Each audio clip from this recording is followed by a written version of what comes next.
Welcome back to Nicko's Kitchen, and here's how you make Applebees mozzarella sticks. Into a bowl, place 1/3 cup of plain dried breadcrumbs, 1 teaspoon of mixed Italian herbs, 1/2 teaspoon of salt, and 1/2 teaspoon of garlic powder. Mix well, then stir in 1 tablespoon of grated Parmesan cheese. For the breading station, you'll need 1/2 cup of plain flour, 2 eggs mixed with 1 cup of milk, and the seasoned breadcrumbs. Now cut a 350 gram or 12 ounce block of mozzarella cheese into sticks about 1 centimetre each side.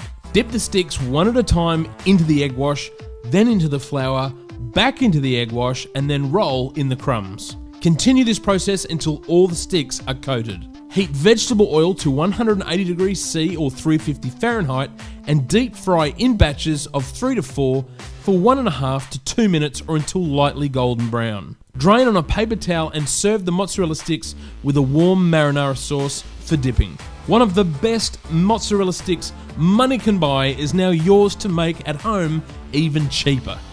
And now all we have to do is get stuck into this bad boy.